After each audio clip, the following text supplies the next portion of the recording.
Baik, kita mulai lagi pendalaman Alkitab kita minggu ini, lanjutan dari minggu kemarin, yaitu kata perkataan Tuhan Yesus di atas kayu salib.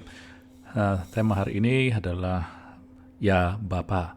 Kita lanjut aja, dari minggu lalu kita sudah tahu bahwa ada 7 perkataan Yesus yang tersebar di dalam 4 kitab Injil, saudara-saudari, 1-7, dan ini urutannya juga tidak bisa diubah-ubah karena cara firman Tuhan menyampaikannya adalah dengan cara yang disebut kiamus, ya saudara, yaitu 1 dengan 7, 2 dengan 6, ya artinya terhubung ya, dan sehingga ini kayak roti ataupun kue lapis gitu. Dan biasanya yang menjadi inti adalah yang paling tengah.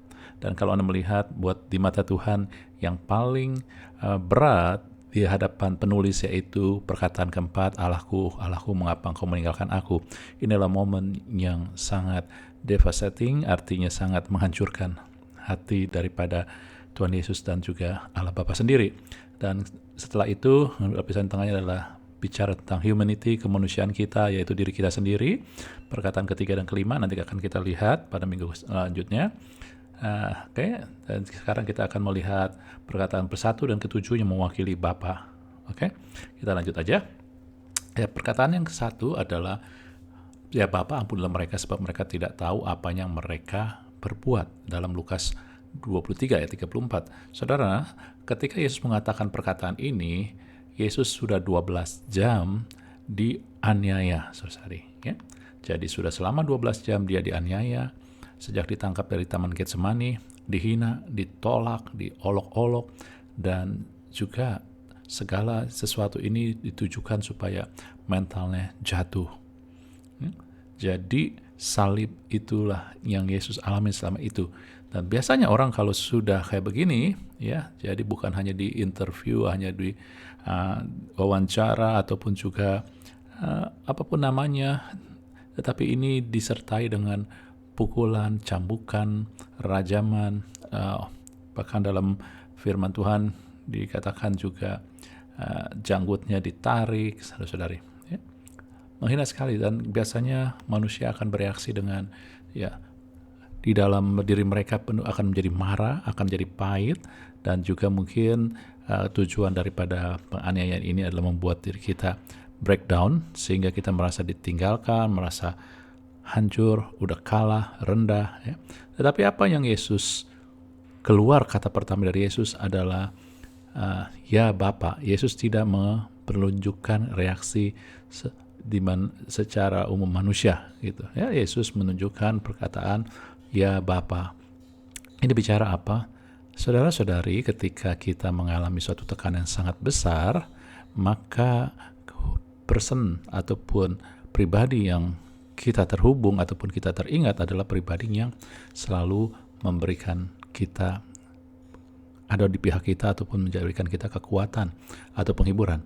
Dan di sini Yesus mengatakan Abba, Bapa. Ya. Jadi dengan kata lain, ketika dia mengatakan ya Bapa, dia sedang mengatakan, ini adalah kata pertama dia di salib, dia mengatakan seolah Bapa itu adalah menjadi sumber kekuatan dan penghiburan dia.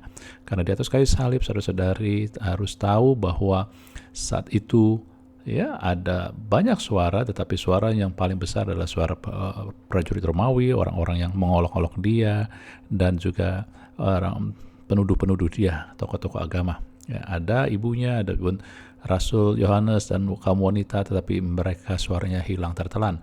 Sehingga Yesus merasa seperti sendirian, tetapi ketika dia sendirian itu, dia tahu Bapa ada sama dia. Kata yang kedua adalah ampunilah mereka. Ini bagian daripada perkataan pertama di atas kayu salib. Yesus mengatakan ampunilah mereka. Ini bicara apa sih, saudari? Saudari, begini ya, kalau Anda ambil batang tebu, Anda hancurkan, Anda peras, yang keluar adalah air tebu yang manis intinya. Demikian juga ketika Yesus dihancurkan, dikhianati, tubuhnya secara fisik dihancurkan, yang keluar memang darah, ya. Tetapi secara jiwa dia dikhianatin, diolok-olok, diperlakukan rendah, terus ditinggal oleh murid-muridnya. Saudara-saudari, ketika keluar kata ini artinya apa? Di dalam Yesus hanya kasih. Nggak mungkin kalau di dalam itu bukan kasih, akan keluar kata ampunilah mereka. Yang keluar kata mungkin kata-kata yang lain daripada itu, saudari. Ya. Mungkin juga dia langsung mikir, aku sakit, aduh nggak tahan, misalkan begitu. Ya. Atau yang lebih buruk lagi mungkin maki-makian. Tapi Yesus adalah ampunilah mereka. Inilah hati yang terdalam daripada Tuhan Yesus. Kemudian dia katakan selanjutnya, mereka tidak tahu apa yang mereka perbuat. Nah, Anda harus tahu bahwa di atas kayu salib, Yesus terpaku tangannya dan terpaku kakinya. Bahkan segala sesuatu dalam diri dia sudah tidak bisa apa-apa lagi. Dunia melihat dia sedang di ujung mautnya. Dan bahkan dia untuk bernafas pun susah. Tangannya pun gak bisa apa-apa karena dipaku, kaki pun juga sama. Tetapi Yesus memperlihatkan ketika segala sesuatunya sepertinya tidak kelihatan baik ataupun dia tidak bisa apa-apa, tetapi dia tetap melakukan. Artinya dia tidak pernah putus asa, dia tidak pernah berhenti. Apa yang dia bisa lakukan saat itu, dia melakukan pelayanan syafaat. Buat siapa? Mereka itu siapa? Mereka itu orang-orang yang menganiaya dia, yang menjatuhi hukuman dia, semua yang berlaku fasik terhadap dia. Ya. Jadi Anda melihat bahkan di momen disalib ini saat dia tidak berdaya, dia tetap berbuat sesuatu. Orang lawan manusia melihat dia sudah tidak berdaya, tetapi Tuhan tidak pernah menyerah kepada ketidakberdayaan yang diperlihatkan dunia. Dia tetap mencari ataupun melakukan sesuatu yang bisa dia lakukan, dan dalam hal ini syafaat. Saudari-saudari, bukankah ketika kita terima Yesus, dikatakan bahwa kita pun mati bersama Kristus di salib. Kita pun ikuti salib. Nah, undangan pertama ketika terima percaya Yesus adalah mengikuti dia. Mari ikuti aku. Ya, jadi ketika Anda terima Yesus, Anda disuruh mengikuti. Apa yang diikuti? Nah, ini dia. Apa yang terpancar daripada ucapan Yesus, sesungguhnya inilah yang harus kita ikutin. Kita tidak usah ikutin lagi secara fisiknya. Karena secara fisik hanya Yesus, darah Yesuslah yang satu-satunya yang bisa menebus dan mengampuni dosa kita. Dan itu harus keluar secara fisik, tetapi secara jiwa kita disuruh ikutin. Ya, sebagai pengikut Kristus, kita sudah bersama Yesus, ikutilah apa yang diperlihatkan Yesus di atas kayu salib. Jadikanlah Tuhan hanya satu-satunya sumber kekuatan dan penghiburan. Mungkin Anda berkata, ya, tapi saya butuh orang lain. Benar. Kadang penghiburan itu ataupun juga kekuatan itu datang dari manusia, tetapi Anda harus melihat bahwa kuasanya yang membuat itu menjadi penghiburan dan kekuatan buat bagi kita, yang menggerakkan manusia itu ada di Anda adalah Tuhan. Jadi artinya, kalaupun tidak ada orang yang biasa menopang atau menolong Anda, yang peduli Anda tetap tenang, tetap jadikan Tuhan sumber, sehingga Anda tahu bahwa Tuhan bisa mendatangkan orang lain. Amin. Ya, bagi pertolongan dan penghiburan Anda. Kemudian yang kedua, Tuhan memperlihatkan hati yang penuh kasih. Saudara-saudari, sebagai pengikut Kristus, kita harus mengikuti apa yang Tuhan perlihatkan. Tuhan Yesus memperlihatkan kasih. Kasih itu bukannya tentang perasaan. Ini yang banyak dimislead, disalah artikan dari dunia. Karena kalau bicara kasih, bicara cinta. Cinta itu perasaan. Tidak. 1 Korintus 13 sudah kasih unjuk kepada kita bahwa kasih itu ya nggak mau melakukan yang sopan, contohnya tidak melakukan mencari keuntungan sendiri. Saudara, ini adalah pilihan. Kasih itu bukan tentang perasaan, ini pilihan. Kasih itu menutupi banyak kesalahan, ini pilihan.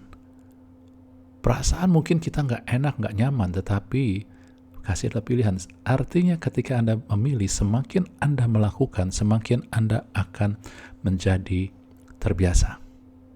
Artinya semakin Anda melakukan, memilih, membuat pilihan-pilihan kasih, maka Anda akan menjadi orang yang penuh kasih. Tidak pernah kasih itu berhubungan dengan perasaan. Kasih itu mendatangkan perasaan yang bahagia. Amin. Tapi bukan dimulai dengan perasaan dulu. Nah, jadi inilah. Yang ketiga yang harus kita ikuti dari teladan Yesus, perkataan Tuhan Yesus pertama di salib adalah yaitu tidak pernah merasa tidak berdaya. Yesus ketika orang-orang melihat bahwa dia sudah gak berdaya, sudah gak ada jalan, sudah gak bisa apa-apa, Tuhan gak nyerah loh.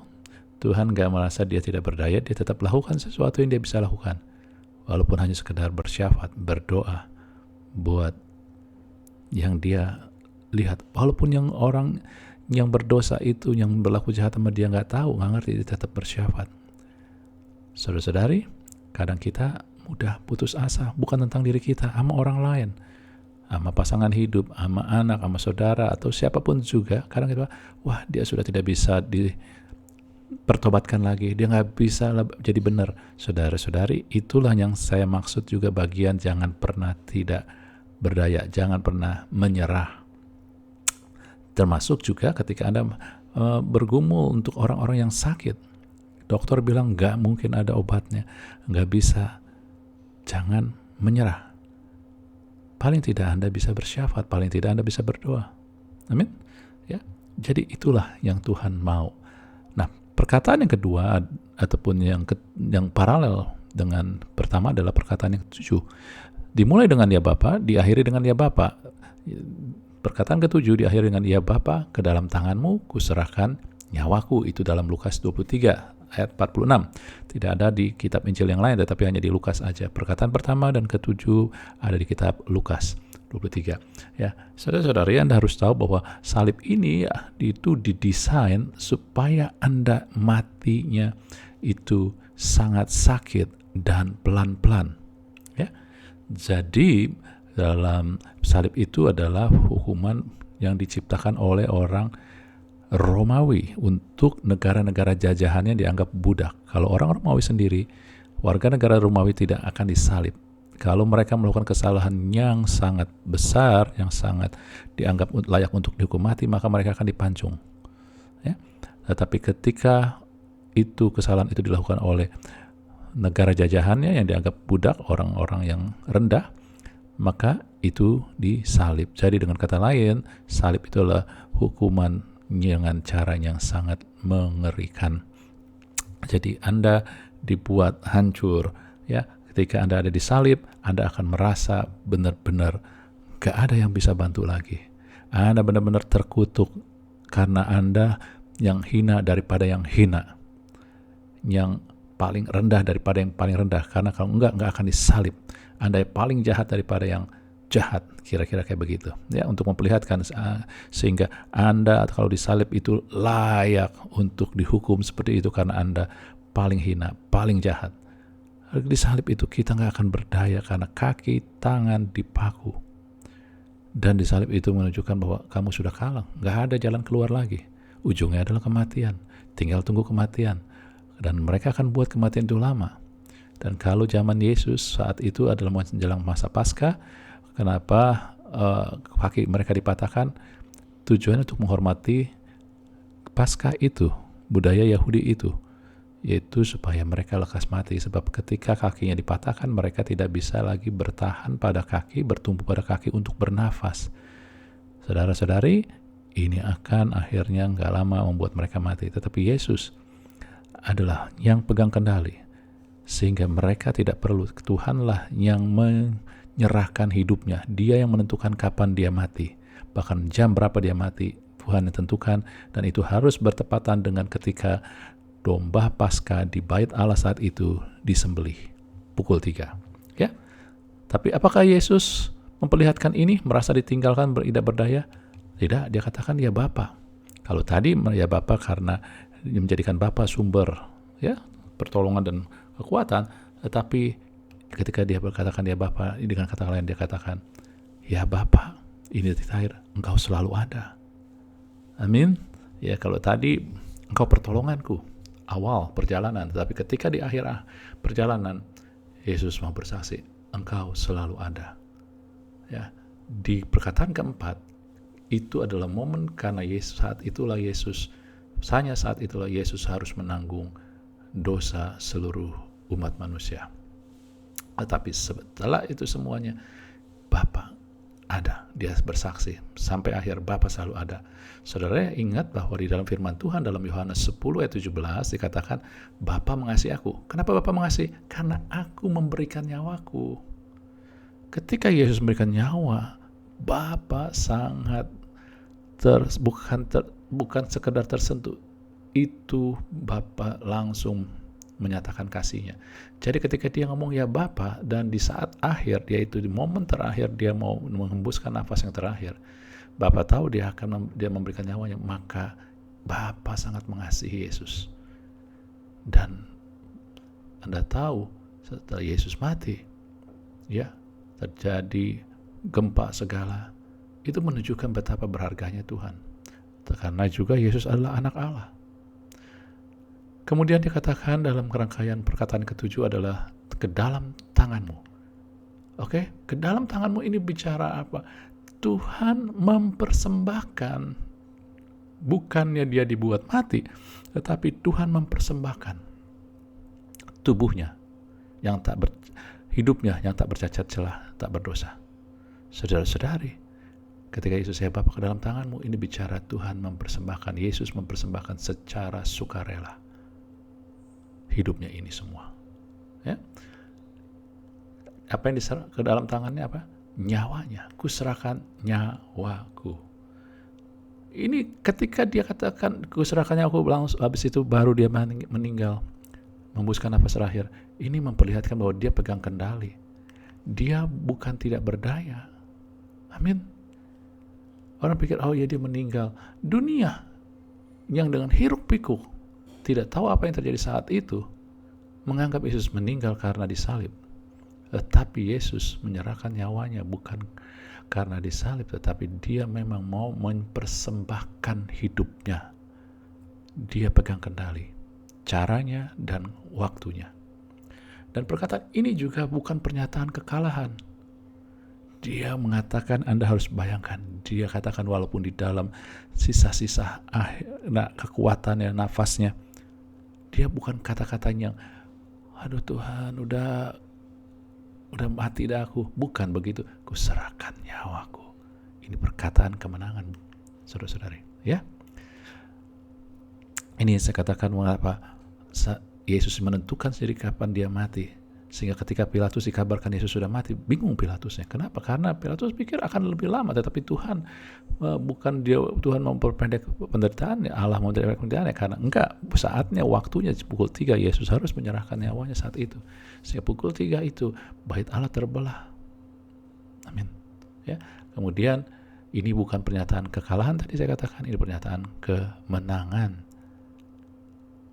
Anda ngelihat bait Allah terbelah, ya. Kenapa kemenangan? Kalau kalah, Anda diambil secara paksa. Tapi Yesus hidupnya dia nggak diambil secara paksa, tapi dia berikan. Bahkan di dalam dia berikan itu, kita tahu iblis dikalahkan. Amin, luar biasa. Nah, yang terakhir dari Yohanes 10, 17, 18, Yesus mengatakan, aku berkuasa memberikannya dan aku berkuasa mengambilnya kembali. Ketika dia memberikan hidupnya, kalau dia nggak bisa ambil lagi, kemenangannya hanya sementara. Tetapi dia bilang, dia berkuasa mengambilnya kembali. Dan buktinya dia bangkit. Inilah kemenangan gilang gemilang yang tidak bisa direbut. Karena biasa suatu kemenangan akan selesai ketika orang itu mati. Tetapi Yesus bangkit lagi. Jadi kemenangannya nggak bisa diambil. Kemenangannya akan abadi, kekal selamanya. Maut nggak bisa menahan. Kerajaan maut nggak bisa menahan dia. Amin, saudara-saudari. Inilah yang Tuhan perlihatkan. Dan ini juga memperlihatkan bahwa ketika dia mati bukan dengan ketakutan, dia mati dengan willingly, surrender. Dia menyerahkan dengan penuh kerelaan. Bahkan dalam Alkitab dikatakan, ya, Allah itu dalam kitab Yesaya kata-katanya, kalau di terjemahan itu bermakna Tuhan berketetapan untuk menghancurkan, untuk menyalibkan dia. Kata berketetapan ini sebenarnya konotasinya adalah Tuhan itu bersuka untuk menyalibkan. Bukan kesadisan, tetapi karena Tuhan tahu bahwa lewat penyaliban itu kita ditebus, kita berkemenangan. Amin. Nah, ketika Yesus mati dia nggak takut menghadapi, justru dia embrace, dia memeluk kematian itu, saudara-saudari. Kenapa? Karena kematian, selama ini orang-orang yang mati selalu punya ketakutan, kekhawatiran. karena pelanggaran mereka. Ya, hukum Taurat saat itu diberikan dan tidak ada satu orang pun yang bisa memenuhi hukum Taurat. Sebab apa? Sebab firman Tuhan katakan, kamu melanggar satu, kamu telah melanggar seluruhnya. Jadi kalau kita orang-orang percaya yang merasa lebih suci dari yang lain karena bisa tidak membunuh, tidak berzina, tidak juga mencuri, Anda mungkin pernah berbohong, Anda mungkin pernah berpikir yang gak benar, Anda mungkin pernah marah. Walaupun itu hanya kesalahan kecil, tetapi Anda telah melanggar. Kita gak bisa dengan perbuatan kita, dan inilah sebab itulah ketika kita mati bersama Tuhan, kita terima Tuhan Yesus, maka akibat dosa ini, kematian tidak berkuasa lagi. Akibat dari dosa yang membuat kematian menjadi suatu kengerian, karena ketika kita berdosa, kita akan ditunggu dengan penghakiman dan neraka. Tapi sekarang sama seperti Yesus yang disalib, dia mati tanpa berdosa. Dia hanya berdosa ketika pada saat perkataan keempat itu, Allahku, Allahku, mengapa engkau meninggalkan aku? Sebab dia sedang memikul dosa seluruh dunia. Ya, ketika dia katakan sudah selesai, udah itu. Lalu baru dia mati. Makanya nggak bisa sudah selesai itu yang kata ketujuh, karena kata keenam lah sudah selesai. Setelah dia ditinggalkan dan dia mempersembahkan segala hidupnya, kebeniannya, maka di penebusannya, darahnya sudah tercurah semua, maka dia katakan sudah selesai penebusannya. Baru dia mati, arti dia mati sudah tidak berdosa.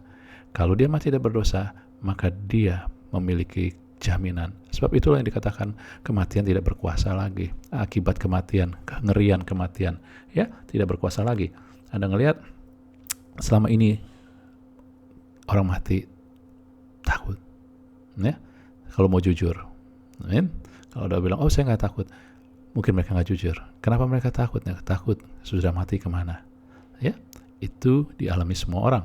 Tetapi akibat Yesus, dia nggak takut. Kenapa? Karena dia telah menebus, dia tidak berdosa lagi, dia mati tanpa dosa, sehingga akibat kematian yang membawa kita kepada maut, neraka, tidak berkuasa lagi. Nah, saudara-saudari, kita yang sudah menerima Yesus adalah kita sudah mati bersama Kristus, ingat, bukan? Tetapi perjalanan pertama adalah kita mengikuti, tetapi perjalanan terakhir yang diperlihatkan dengan kata 7 adalah setelah di ujung perjalanan kita menerima. Nah, inilah perkataan 7 memperlihatkan apa yang kita terima ketika kita menerima Yesus, menerima karya Yesus di salib. Perkataan pertama adalah kita diundang untuk mengikuti. Amin. Apa yang kita terima? Karena salib, kita satu dengan Yesus, maka kita pun selalu disertai. Kita berharga di mata Tuhan dan kita dikasihi, saudara-saudari.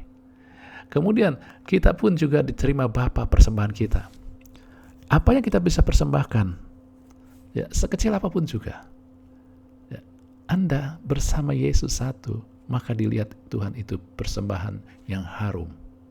Sebelumnya, ya, Alkitab katakan, aku muak dengan segala persembahanmu, tetapi sekarang aku menerima persembahanmu, suatu persembahan yang harum.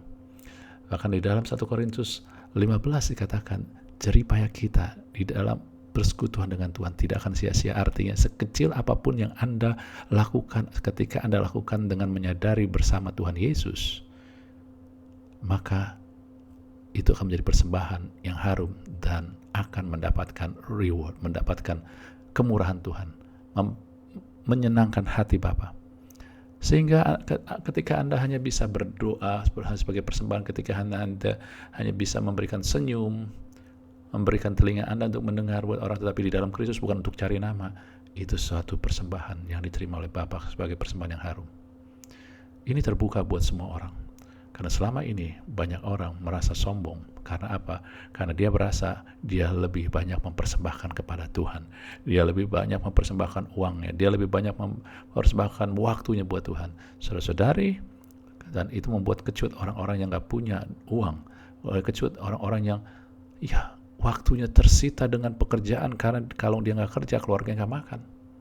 Ya, akhirnya mereka merasa rendah diri, nggak bisa kasih apa-apa sama Tuhan. Saya mau katakan, apapun yang Anda lakukan, sekecil apapun juga, sedikit apapun juga, ketika Anda lakukan bersama Kristus, Anda sadar tentang salib, maka itu menjadi persembahan yang luar biasa di mata Tuhan. Amin. Dan juga di salib kita menerima keadaan di mana mati dan hidup kita ditentukan oleh Tuhan. Dunia boleh mungkin melihat Yesus mati karena disalib, tetapi kenyataan kebenaran bahwa Yesus mati karena Dia memberikan nyawanya. Dunia mungkin melihat seseorang meninggal karena COVID, karena cancer, ataupun penyakit yang lain. Tetapi kalau dia orang percaya menerima karya Yesus disalib, bukan penyakit itu yang membuat dia mati. Walaupun dunia melihat itu, tetapi kenyataan yang kebenaran adalah waktunya, hidupnya di tangan Tuhan, waktunya sudah selesai di muka bumi ini. Demikian juga hidup kita pun, ketika kita terima Yesus di atas kayu salib, dan melihat kita bersama dengan Dia, maka hidup kita ketika kita hidup pun ditentukan oleh Bapa, oleh Allah. Artinya apa yang kita lalui, tujuan hidup kita ditentukan oleh Bapa. Ya, kemudian hidup kita berkemenangan. Ini yang kita terima, sehingga dikatakan bahwa Allah turut bekerja dalam segala sesuatu mendatangkan kebaikan. Kebaikan inilah kemenangan buat kita. Mungkin melalui proses, tetapi apapun juga, itu kan Tuhan akan tuntun pada jalan-jalan kemenangannya. Kemudian juga dosa tidak berkuasa. Kenapa? Karena ketika ada dosa dan ada mati, Anda akan takut, kemana saya? Tetapi sekarang dosa tidak berkuasa lagi. Anda tahu ketika Anda mati, Anda menghadapi maut, Anda akan ke surga. Amin. Itulah yang Anda terima ketika Anda berjalan mengikuti Yesus, memikul salib. Inilah mikul salib. Mikul salib adalah mengikuti apa yang diperlihatkan di Yesus dan juga menerima apa yang disediakan oleh Tuhan Yesus. Inilah perkataan pertama dan ketujuh.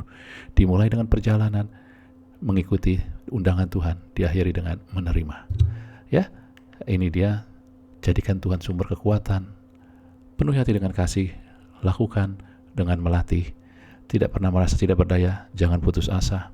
Apapun keadaan, apapun kemampuan kita yang mati bersama Kristus pada akhirnya akan menerima bahwa hidup kita ini sungguh dihargai, disertai, dikasihi, dan apa yang kita bisa lakukan, apa yang kita bisa berikan, senantiasa dalam Kristus diterima sebagai persembahan yang harum, dan juga kehidupan kita ditentukan oleh Allah saja. Dan kita pasti dituntun pada jalan kemenangannya. Ini yang diberikan. Arti kalau diberikan artinya bukan usaha kita. Ya, Anda akan diberikan kemenangan demi kemenangan. Mungkin melalui proses, tetapi pasti. Dan dosa tidak berkuasa. Artinya Anda bukan hanya ketika Anda mati, dosa Anda tidak ada lagi karena sudah diampuni, tapi juga Anda bisa tidak berbuat dosa. Amin. Oke, demikianlah minggu ini. Nanti kita akan melihat lanjutan yang kemarin, dan kiranya memberkati kita semua. Tuhan memberkati.